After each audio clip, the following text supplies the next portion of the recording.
자, 객관적 기준을 일관되게 가르치겠습니다. 안녕하십니까. 메가스터디 박석준입니다. 여러분, 27년 수능을 위한 독서 강의에 대한 OT를 좀 시작하겠습니다.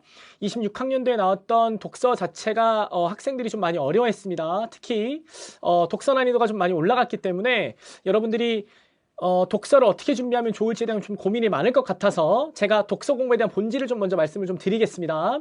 첫 번째, 자, 국어를 공부하는 데 있어서 가장 많이 착각하는 게 뭐냐면 한국어니까 우리나라 말이니까 독서를 공부할 때 그냥 이해하면 돼 정도의 공부를 해요. 그러면 이해가 안 되면 어떡할 거야 라고 했을 때 대부분 친구들은 반복해서 읽는 걸로 공부에 대한 피지컬을 올린다고 착각을 합니다. 자, 뭘 알아셔야 되냐면 수능은 80분 동안 주어진 시간 안에 정확하게 원샷 원킬로 읽어야 됩니다. 그러면 내가 어떻게 원샷 원킬로 정확하게 읽어야 되는지에 대한 능력 자체를 키워야 되는데 여러분들은 무슨 공부만 하냐면 반복해서 읽어서 이해될 때까지 읽는 게 공부의 전부라고 생각하시는 거예요.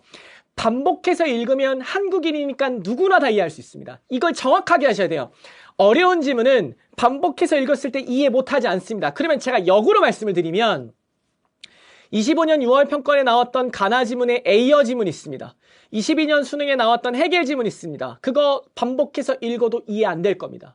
그게 핵심이에요. 수능은 여러분들이 단순히 반복해서 읽어서 이해되는 정도의 난이도의 문제를 출제하지 않습니다. 내가 만약 반복해서 읽지 않아도 이해가 될 수 있는 건 오답률이 높지 않을 겁니다. 그러면 누구나 다 읽을 수 있는 지문, 누구나 다 이해할 수 있는 지문을 공부하는 게 수능 독서의 목적이 아닌 거예요. 결론은 반복해서 읽어서 우리나라 말이니까 단순 이해하는 거는 안 나옵니다. 이해됐죠? 오케이. 이거를 먼저 생각하셔야 돼요. 됐죠? 자, 두 번째는 배경지식 학습입니다. 자, 수능에 열확장과 관련된 것들에 대해서 배경지식이 필요하다, 필요 없다라는 정도의 이야기들이 나오고 있는데 중요한 건 뭐냐면 배경지식이 없어도 그 출제요도, 올해 수능에 나왔던 과학지문에 대한 출제요도는 올해 9월 평가에 나왔던 출제요도랑 동일합니다. 즉 뭐냐면 지식이 있으면 문제를 풀고 읽어가는데 빠르게 풀 수 있는 능력 자체는 좋겠지만 결국은 지식이 없어도 출제요도 자체는 동일하게 나온다는 거예요. 그러면 글의 논리적 흐름 자체는 완전 동일하게 들어가는 겁니다.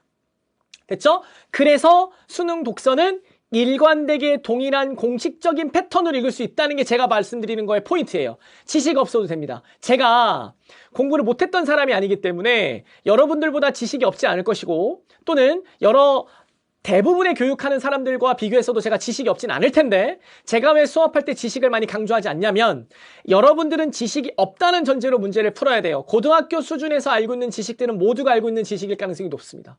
됐죠? 특히 탐구 과목에 영향을 받는 정도의 지식은 수능에서 내지 않습니다. 그렇기 때문에 단순 배경 지식 학습 자체만으로는 크게 도움이 안 될 거예요. 됐죠? 자, 글 읽기가 명확하게 잡힌 상태에서의 배경 지식이 붙으면 정말 빨리 읽을 수 있습니다. 그걸 하셔야 돼요. 제가 말씀드리는 건 지식만 공부하시면 안 됩니다. 글 읽기에 대한 근원적 실력을 만든 상태에서의 지식이 들어가는 겁니다. 됐죠? 자, 그 다음 지문을 분석하지 않고 반복적으로 문제 푸는 거. 즉 지문을 암기했습니다. 기출을 달달달 봐야 되니까 많이 봐서 암기했다고 칩시다. 정답까지 안다고 칩시다. 그러나 글이 어떤 흐름, 어떤 논리성을 갖고 있고 수능에서 원하는 출제도가 뭐뭐뭐인지에 대한 확인 없이 단순히 글을 읽고 이해하고 문제를 반복적으로 풀어서 기억만 하는 공부는 죽은 공부입니다. 됐죠? 제가 이것들을 바꿔드리려고 명확한 독해를 해드릴 거예요. 됐죠? 자, 그럼 봅시다. 명확한 글 읽기 핵심은 단순 반복이 아니라 어떤 기준을 갖고 있는지에서 구조적으로 착착착 보는 눈 자체가 필요해요. 거시적으로 글을 보는 눈이 필요하고 그 거시성이 바탕이 단 상태에서 미시적으로 가는 겁니다. 제가 미시적인 독해를 강조하지 않는 게 아닙니다. 그래서 우리 교재는 미시와 거시를 두 개를 다 넣어놨어요. 책을 분권해서 말씀드리는 건 미시적으로 너희가 집중해야 될 부분, 거시적으로 집중해야 될 부분을 분리해서 이것들을 융합해서 글을 읽어갈 수 있는 구조적 힘을 만들어 드릴 겁니다. 됐죠? 그래서 핵심은 기준 찾는 거예요. 그러면 그 기준을 어떻게 찾을 거야? 미시적인 독해 영역과 거시적인 독해 영역을 구분해서 독서를 체계적으로 만들 수 있는 힘 자체를 만들어 드리겠습니다. 됐죠? 오케이. 자, 그래서 한 문장부터 한 단락, 즉 한 문장 한 문장 미시적인 거 한 단락 한 단락 읽어가는데 큰 틀을 볼 수 있는 거시적인 틀까지 제가 만들어 드릴 거고 글을 읽는 태도를 교정할 거예요.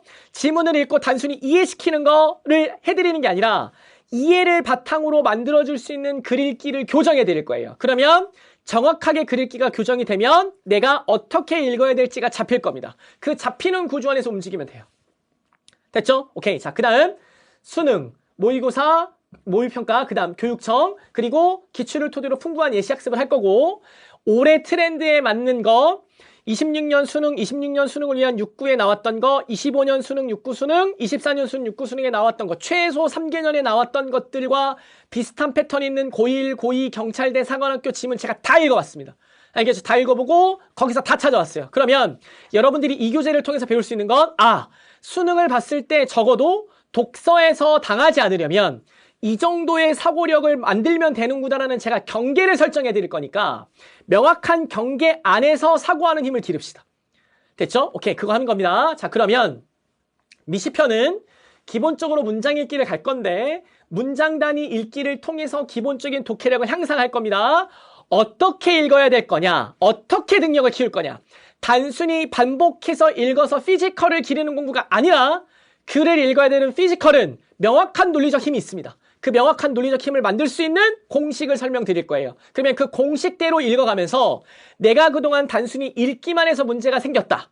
내가 단순히 반복해서 읽으면서 공부를 해서 독서 공부를 어떻게 하는지 모르겠다를 제가 다 잡아드릴 겁니다. 됐죠? 그러면 의문사 던지는 게 가장 기본기고 모든 공부의 핵심입니다. 에이어, 헤겔, 됐죠? 브레트누주, 모든 어려웠던 것들은 전부 다 의문사 던지는 걸 통해서 핵심 기준을 잡고 그 기준 안에서만 움직이면 돼요. 그것들을 why, what, how를 통해서 글의 흐름을 예측해 드릴 거고 제가 1강에서는 요 포인트를 가르쳐 드릴 겁니다. 알겠죠? 가장 기본기고 가장 근원이기 때문에 의문사 던지는 것 자체랑 저랑 다르다면 여러분들이 글을 읽어가는 데 있어서 그냥 막 읽었다는 증거예요. 그러면 바꾸셔야 됩니다. 교정하셔야 되고 초반에 의문사가 좀 힘들 수 있는데 의문사만 잘 버티시면 제가 미시적인 측면에서는 쉽게 딱딱딱 때릴 수 있는 구조를 말씀드리겠습니다. 됐죠? 그리고 제가 수업 시간에 제일 많이 쓰는 단어들은 여기서 다 나옵니다. 시작에서 나온 이 단어들이 문학까지 다 먹히고 독서와 문학을 제가 일관되게 하나로만 가르치면 여러분들이 국어 공부하는 데 있어서 크게 어려움 없이 공부할 수 있을 겁니다. 됐죠? 자, 그 다음 거시는 전체적인 글의 구조를 학습하는 건데 핵심은 첫 단락에서 잡은 기준을 통해 전체 글의 핵심을 예측하는 건데 여러분들이 국어 공부할 때 혹은 논술학원 다니거나 어린 시절에 첫 단락 읽고 글을 예측하세요 하면 되게 추상적이었죠? 그 추상적인 걸 제가 구체적으로 바꿔드리겠습니다. 됐죠? 그 모든 툴은 여기서 나올 겁니다. 알겠죠? 자, 요 툴 안에서 배울 거고요. 여기서 벗어나는 수능은 없습니다. 됐죠? 그리고 제가 가감하게 말씀드리는 건데 모든 수능 글은 제가 말씀드린 거시와 미시 안에서 통합될 겁니다. 됐죠? 그러면 요 기준에서 일관된 패턴 자체가 있기 때문에 글의 전체적인 논리적 흐름 자체는 다 잡히게 됩니다. 그 흐름을 잡아드릴게요.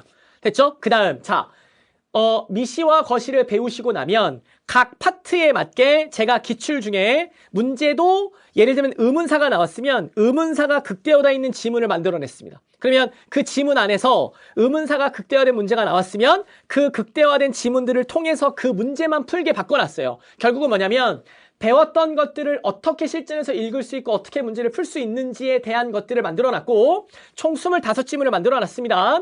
예를 들면 1강이 의문사 Y인데 의문사 Y를 배웠으면 그 의문사 Y와 관련된 실전 연습을 할 거예요. 그게 기출입니다. 됐죠? 그런 식으로 우리가 공부했던 것들이 어떻게 시험장에서 바로바로 익히는지를 연습할 거예요. 그리고 리뷰 페이지를 통해서 여러분들이 한 번 더 복습하도록 만들어놨습니다. 실전 문제를 한 번 더 넣어드렸으니까 굳이 다른 거 출력해서 풀지 마시고 한 번 더 있는 문제지를 통해서 복습하시면 돼요. 됐죠? 오케이. 자, 그 다음 강의의 특징은 말씀드렸지만 10개년 기출 제가 고1, 고2, 고3 다 봤습니다. 됐죠? 거기서 트렌드를 반영한 문제와 트렌드를 반영한 문장들을 다 넣어놨고 전 강의를 수업과 동일한 해설지를 만들어드렸기 때문에 복습하시다가 공부하다가 어려우면 강의를 보시는 것도 방법이 되겠지만 해설지 보시면서 내가 놓친 게 무엇인지를 잡아가는 힘 자체를 기르십시오. 됐죠? 그러면 사고력을 증진시킬 수 있을 겁니다. 국어, 특히 독서는 읽기 교정입니다. 읽고 이해하는 걸 측정하는 게 아니라 읽고 이해했다면 얼마나 정확하게 어떤 기준으로 읽었는지를 찾는 게 중요한 거예요. 사고력을 교정해야 수능날 낯선 지문, 처음 보는 지문을 정확하게 읽을 수 있는 겁니다. 국어가 재능이라고요? 아닙니다. 공부가 재능이었다면 저같이 전교 300등하고 9등급 받던 친구는 대학을 못 가요. 그걸 제가 깨지 않았습니까? 재능이 아닙니다. 어떤 기준으로 어떻게 정확하게 읽어가는지에 대한 연습 자체를 명확하게 하셔야만 글 자체를 읽는 거에 포인트가 맞춥니다. 됐죠? 자, 그 다음 올해도 객관식 기준 엔제를 만들어냈고 객관식 기준 엔제는 전지문을 제가 해설까지 해서 올려드릴 거고요. 해설지까지 다 만들어서 올릴 겁니다. 그러면 종이 해설과 영상 해설 다 올려드릴 거니까 여러분들이 편한 걸로 복습하시되 제가 개인적으로 추천드리는 건 초반에는 영상 해설을 좀 많이 보십시오. 영상 해설을 보셔서 제가 글을 읽어가는 그 흐름 안에서의 움직임을 보시는 게 제일 좋습니다. 알겠죠? 그 흐름 보셔서 강좌 오픈할 겁니다. 그러면 객관식 기준 엔제는 언제 들어가야 되냐? 제가 강의마다 자막 넣어드릴게요. 그 자막을 넣어드리는 순간순간마다 여러분들이 보시고 공부하면 됩니다. 알겠죠? 자, 그 다음 학습 방법을 좀 설명드리겠습니다. 자, 싱크노트고요. 이거는 우리가 공지사항에 추후에 마마코를 업로드 해드릴 텐데 여러분들이 공부를 올바로 했는지를 점검할 수 있는 틀을 만들어 드린 것이고, 자, 수강 전은 여러분들이 글을 읽은 다음에 내가 어떤 기준을 잡았는지를 정리해 보세요. 그러면 내가 잡은 기준은 요거야를 정리했겠죠? 그러면 수강 중은 제가 수업할 때 잡아드린 기준을 잡으세요. 그래서 강의를 수강하면서 기준을 정리하는 겁니다. 그러면 전과 중이 달라질 거예요. 그 달라지는 게 왜 달라졌는지를 피드백하면서 마지막에 정리하는 겁니다. 됐죠? 이렇게 되면 여러분들 공부와 제 공부의 차이점을 잡고 그 잡은 걸 토대로 내가 어떻게 공부해야 되는지 자체가 보완이 될 거예요. 그걸 학습하는 겁니다. 그리고 복습하는 거예요. 됐죠? 자, 내가 그동안 글을 막 읽었다. 그럼 막 읽은 글의 문제점이 뭐냐를 찾으시고, 그러면 선생님이 정확하게 수능스럽게 어떻게 읽어주냐, 두 개를 비교하는 겁니다. 비교하고 난 다음에 아, 이렇게 읽었어야 되는구나를 생각하는 게 복습이에요. 알겠죠? 그래서 시작책이 엄청 중요할 겁니다. 됐죠? 자, 그 다음 수강 대상은 결국은 기출을 통해서 독서 공부에 대한 명확한 기준을 가르쳐 드릴 건데 제가 미시적인 측면과 거시적인 측면에서 중요한 패턴 자체를 엄청 많이 만들어 드릴 테니까 그 많은 케이스들의 지문을 읽으면서 아, 글을 정확하게 똑같이 읽는 게 어떻게 읽는 거구나라는 걸 배우셔야 돼요. 단순히 아닙니다. 단순 반복 아닙니다. 알겠죠? 오케이. 자, 그 다음 출제자 관점에서 글을 읽을 건데 제가 동일한 출제 의도로만 지속적으로 설명드릴게요. 나중에 도약 가서 어려운 지문, 객관식 기준 하프 모의고사 가서 리트 지문, 그 다음 사설 모의고사 제가 다 똑같이 읽어드릴 겁니다. 하나도 달라지는 게 없을 거예요. 알겠죠? 그게 일관된 공부의 힘입니다. 여러분들이 수능장을 갔을 때 내가 독서에서 무섭지 않으려면 내가 평소 읽는 모습 자체가 정확해야 되고 일관돼야 됩니다. 저는 그 여러분들이 일관된 포인트 자체를 설명드릴 거예요. 됐죠? 오케이, 요겁니다. 자, 다시 감이 아닙니다. 어떤 기준과 어떤 구조 분석으로 글을 읽어가는지에 대한 힘 자체를 기르셔야 되고 그 힘을 기르는 데 있어서 제가 도움 드리겠습니다. 됐죠? 자, 그 다음 실전 시험장에서는 안정적인 프리 루틴을 만들어야 되는데 독서를 안정적으로 만드는 거의 기준은 지문 분석이 80이 돼야 돼요. 문학보다 더 중요한 건 지문 분석이에요. 문학과 독서를 비교했을 때 문학은 문제를 풀어가는 과정 속에서의 기준 자체를 잡는 거에 초점을 둔다고 한다면 독서는 문제풀이보다 지문 분석이 80%가 돼야 됩니다. 지문이 분석이 되면 이 선택지와 이 문제들이 왜 만들어졌는지를 제가 설명드릴 거예요. 그 설명드리는 구조 안에서 움직이면 독서 공부가 더 쉬워질 겁니다. 알겠죠? 오케이. 요 패턴입니다. 자, 그래서 핵심은 결국 객관적 기준이고 결국 일관된 겁니다. 됐죠? 독서도 그때그때 읽을 때마다 행동 잡는 거 아닙니다. 글이 안 읽히면 그냥 시간 두고 반복적으로 읽으면서 이해하면 좋겠지라고 하면 좋은데 저는 시간 두고 반복적으로 읽어가는 패턴 자체에서의 시간을 압축시켜 드릴게요. 이렇게만 읽으면 돼. 만 배우면 돼요.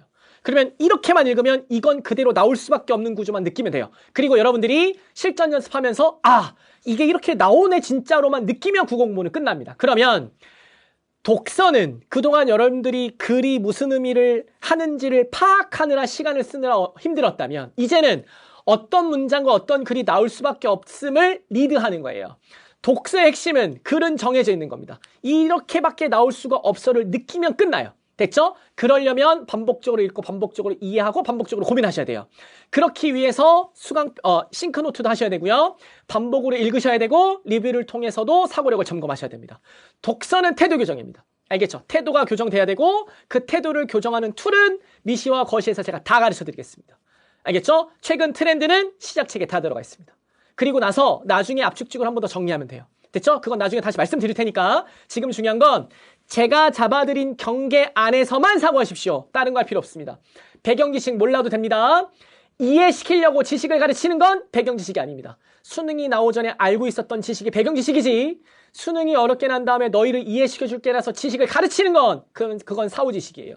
저는 지식 빼고 설명드리겠습니다. 됐죠? 오케이. 근원적으로 실력 올려봅시다. 도움 드리겠습니다.